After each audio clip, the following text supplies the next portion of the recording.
महाराज मनु ने अपनी जो पुस्तक लिखी, जिसको बाद में मनुस्मृति के नाम से जाना गया, मानव धर्म शास्त्र भी कहते हैं, जो कि इस दुनिया का प्रथम संविधान भी माना जाता है, उसमें विवाह को लेकर के बड़ी लंबी चौड़ी चर्चाएं की गई। बहुत सी बातें प्रक्षिप्त हैं, देखने से ही लग जाता है कि ये प्रक्षिप्त है। बहुत सी ऐसी हैं जिनको हमें समझने की जरूरत है कि हाँ, क्या ऐसा उस समय समाज था, क्या ऐसा रहता होगा, तो हम शायद में समझ सकते हैं हाँ ये बिल्कुल बात ठीक है। तो महाराज मनु ने 8 प्रकार के विवाहों का वर्णन किया है कि विवाह कितने होते हैं, 8 होते हैं। और वो 8 भी जो उन्होंने श्लोक लिखा है वो ब्राह्मो दैवस तथैवार्षः प्राजापत्यस तथासुरः गांधर्वो राक्षसश्चैव पैशाचश्चाष्टमो धमः। इसमें महाराज मनु कह रहे हैं कि 8 प्रकार के विवाह होते हैं। और वो कौन कौन से, कि ब्राह्म विवाह, दैव विवाह, आर्ष विवाह, प्राजापत्य विवाह, आसुर विवाह, गांधर्व विवाह, राक्षस विवाह और पैशाच विवाह। इन 8 में जो पूर्व पूर्व के हैं उनको उत्तम माना गया है, जो बाद बाद के हैं उनको सबको अधम और निम्न कोटि, नीच कोटि में रखा गया है। तो पहला जो विवाह है, यहाँ मैं विवाहों का थोड़ा थोड़ा वर्णन करता हुआ चलूंगा, जिससे कि हमारा जो मेन विषय है, जो गांधर्व विवाह है, उसकी बात को हम समझते हुए चलें, अन्य विवाहों को साथ लेते हुए। गांधर्व विवाह के विषय में मनु कहते हैं कि आच्छाद्य चार्चयित्वा च श्रुतशीलवते स्वयं आहूय दानम कन्याया ब्राह्मो धर्म प्रकीर्तिता। इसका अर्थ ऋषिवर दयानंद ने अपने संस्कार विधि में किया है। उसको समझिए कि कन्या के योग्य सुशील विद्वान पुरुष का सत्कार करके, कन्या को वस्त्रादि से अलंकृत करके उत्तम पुरुष को बुला, अर्थात जिसको कन्या ने भी पसंद किया हो उसको देना, वह ब्राह्म विवाह कहलाता है। ऐसा विवाह जिसमें एक ऐसे पुरुष की खोज की गई है जो सुशील है, योग्य है, विद्वान है, और उसका सत्कार आदि करते हुए जो स्त्री है उसको भी वस्त्र आदि से अलंकृत करते हुए उसके साथ विवाह किया जा रहा है, वह ब्राह्म विवाह कहलाता है। और इसमें जो बहुत महत्वपूर्ण बात है वो ये कि जिसको कन्या ने भी पसंद किया। तो ये सबसे उत्कृष्ट विवाह है कि जो कन्या जिसको पसंद करती है, ऐसा पुरुष, और वो योग्य भी है, विद्वान भी है, सुशील भी है, ये सब क्वालिटी जिस पुरुष के अंदर है, कन्या भी जिसको पसंद करती है, उससे विवाह करना ब्रह्म विवाह कहलाता है। दूसरा जो विवाह है वो है कि बड़े बड़े विद्वानों का वर्ण कर, इसका श्लोक है यज्ञेतु वितते सम्यक ऋत्विजे कर्म कुर्वते अलंकृत्य सुतादानम दैवम धर्मम प्रचक्षते। तो बड़े बड़े जो यज्ञ होते हैं उनमें बड़े बड़े विद्वानों का वर्णन कर, क्योंकि आजकल तो यज्ञ यागों की परंपरा इतनी रही नहीं है, पहले हुआ करती थी। हमारे जो धर्मशास्त्र हैं, हमारे जो सूत्र ग्रंथ हैं, हमारे जो दर्शन ग्रंथ हैं, उनमें बड़े बड़े यज्ञों का वर्णन मिलता है, मीमांसा आदि दर्शन। वो जब यज्ञ हुआ करते थे उनमें जो बड़े बड़े विद्वान आते थे, एक से ज्ञानी, उसमें कर्म कराने वाले विद्वान को वस्त्र आभूषण आदि से कन्या को सुशोभित करके देना, अर्थात उन विद्वानों में से किसी विद्वान के साथ अपनी बेटी का, अपनी कन्या का विवाह करना दैव विवाह कहलाता है। अच्छा, ये भी एक तरह से माना जा सकता है कि हम बड़े विद्वान, कोई बहुत ज्ञानी इंसान है, उसको अगर उससे विवाह किया जा रहा है तो बहुत बुरी बात तो नहीं है, ठीक है, किया जा सकता है। हालांकि इस पर प्रश्न चिन्ह उठ जाएंगे कि ये ब्राह्मणों ने लिखा होगा और ब्राह्मण ही यज्ञ कराते थे, इसलिए उन्होंने वो ये एक तरह का ब्राह्मणवाद चलाने की कोशिश कर रहे हैं। खैर, उस विषय में हम नहीं पढ़ते, हम सिर्फ ये समझते हैं कि बड़े विद्वान से जो यज्ञ आदि कर्मों को करने वाला है उसको अपनी कन्या को देना, ये दैव विवाह कहलाता है। तीसरा जो विवाह है वो है एकम गो मिथुनम द्वे वा वरा दादाय धर्मतः कन्या प्रदानम विधिवत आर्षो धर्म च उच्यते। एक गाय बैल का जोड़ा अथवा 2 जोड़े, ये उसी में लिखा हुआ है कि एक दे दो या 2 दे दो, वर से लेकर धर्म पूर्वक कन्यादान करना, अर्थात वर को यहाँ पर देना है स्त्री के माता पिता को, एक जोड़ा गाय बैल का अथवा 2 जोड़े, और फिर जब कन्यादान करेगा पिता और माता तो वह आर्ष विवाह कहलाएगा। अब ये इस पर भी काफी डिबेट है कि क्या ऐसा लेन देन का पहले भी चलता था, तो इसका तो मनुस्मृति में कई जगह खंडन मिल जाता है, कुछ न ले दे करके ही, अर्थात इसको हम ठीक ठीक नहीं मान सकते हैं। बिल्कुल ऐसा कि किसी से कुछ लिया जाए या दिया जाए, ये विवाह में कोई अर्थ नहीं रखता, ये बात गलत है और युक्ति विरुद्ध है, आगे मनुस्मृति में भी इसका निषेध है। बिना लिए दिए ही जो विवाह किया जाता है, आर्ष विवाह इसको हम कहते हैं।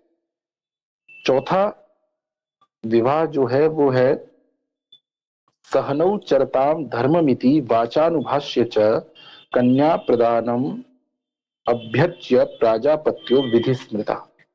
ये बहुत महत्वपूर्ण विवाह है जो कि आजकल ज्यादातर देखने में भी आता है। कन्या और वर को यज्ञशाला में विधि करके सबके सामने तुम दोनों मिलके गृहस्थाश्रम के कर्मों को यथावत करो, अर्थात स्त्री और पुरुष इन दोनों को सभा मंडप जहां पर विवाह होना है वहां ले जाया जाए और उनको गृहस्थाश्रम और गृहस्थ धर्म के बारे में ठीक ठीक बातें समझाई जाएं, पंडित पुरोहित उनको संस्कार कराएं, ऐसा कहकर दोनों प्रसन्नता पूर्वक पाणी ग्रहण संस्कार करवाएं उसका, वह प्राजापत्य विवाह कहलाता है। ये जो 4 प्रकार के विवाह हो गए, ब्राह्म विवाह, दैव विवाह, आर्ष विवाह और प्राजापत्य विवाह। तीसरा जो आर्ष विवाह है, ये गाय बैल का जोड़ा लेना या देना जो भी है इसके अंदर, ये संभवतः उस समय दहेज की दृष्टि से न देखा जाता हो, इसका कुछ और अर्थ रहा हो, उस रूप में हम स्वीकार भी कर सकते हैं।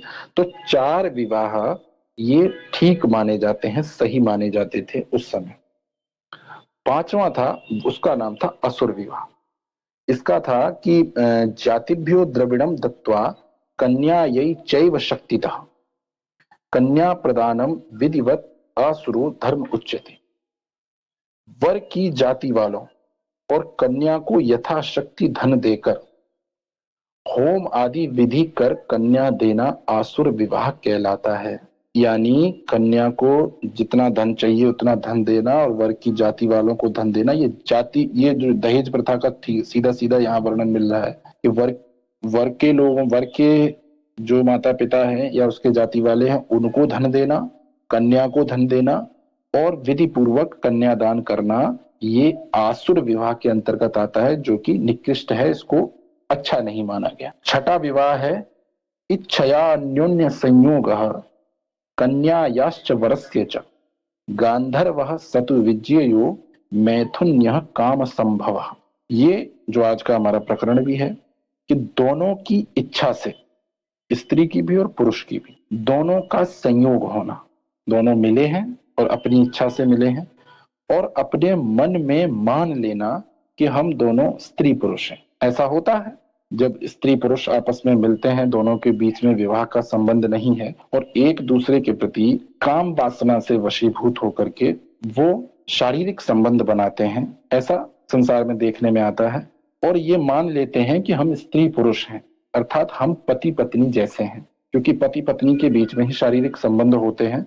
तो अगर वो शारीरिक संबंध बना रहे हैं तो वो भी स्त्री पुरुष हैं, ये उनका मान लेना गांधर्व विवाह कहलाता है। एक समय में इसको ठीक माना भी गया होगा, जैसे कई एक इतिहास में वर्णन मिलते हैं शकुंतला दुष्यंत आदि के, जिनमें माना जाता है कि गांधर्व विवाह पूर्वक इनके संतान पैदा की गई थी। जब आप अभिज्ञान शाकुंतलम पढ़ेंगे तो वहां पर काफी लंबा चौड़ा वर्णन है श्रृंगार रस के माध्यम से दुष्यंत और शकुंतला का, कि उन दोनों के बीच में गांधर्व विवाह होता है, शारीरिक संयोग होता है और उसके बाद उनके एक पुत्र पैदा होता है। वो पुत्र आगे चल करके भारत का चक्रवर्ती सम्राट बनता है। तो इस विवाह का, इसको भी काफी अधम दृष्टि में गिना जाता है। जो अच्छे या उत्तम कोटि के विवाह गिने गए हैं वो ऊपर मैं चर्चा करके आ चुका हूँ। इस विवाह को भी कोई बहुत अच्छी दृष्टि से उस समय नहीं देखा जाता था। स्त्री पुरुष को ये अधिकार है कि वो एक दूसरे को चुने, एक दूसरे को, ये क्योंकि हम पहले श्लोक में भी पढ़ के आ रहे हैं ना, जिसको कन्या ने भी पसंद किया हो, तो एक दूसरे को पसंद करने का अधिकार तो है, लेकिन एक दूसरे के साथ संबंध बनाने का अधिकार इस रूप में अच्छा नहीं माना जाता कि वो स्वयं ही कर लें। वो अच्छा ये होगा कि वे अपनी इच्छा प्रकट करें और विधि विधान पूर्वक विवाह करें और विवाह के बाद वो शारीरिक संबंध बनाए, तो इसमें कुछ बुरा नहीं। सातवां जो है वो है हत्वा छित्वा च भित्वा च क्रोशंती रुदतीम गृहात रसीय कन्या हरणम राक्षसो विधिरुच्यते। हनन अर्थात मारपीट करके, छेदन, उसको कुछ कष्ट पहुंचा करके, कन्या को रोकने वालों का विदारण कर, क्रोशती, रोती, कंपती और भयभीत हुई कन्या को बलात्कार हरण करके विवाह करना वह राक्षस विवाह कहलाता है। कन्या के साथ कुछ गलत कर रहा है, ठीक है, और जो रो रही है, चिल्ला रही है, परेशान है, डरी हुई है, उसका हरण किया गया है और फिर उसके साथ विवाह किया गया है, उसको हम राक्षस विवाह कहते हैं, जो कि एक अधम कोटि का है। आठवां जो विवाह है वो बहुत ही गंदा विवाह है, जिसको ऋषि दयानंद ने नीच, दुष्ट, अति दुष्ट माना है। उसको कहते हैं सुप्ताम मत्ताम प्रमत्ताम वा रहो यत्रोपगच्छति स पापिष्टो विवाह नाम पैशाचष्टाष्टमो धमः। अर्थात जो सोती हुई, पागल हुई व नशा पीकर उन्मत्त हुई कन्या को एकांत पाकर दूषित कर देना, यह सब विवाहों में नीच से नीच, महानीच, दुष्ट, अति दुष्ट, पैशाच विवाह कहलाता है। ये 8 तरह के विवाह मनु महाराज ने अपने शास्त्र में वर्णित किए।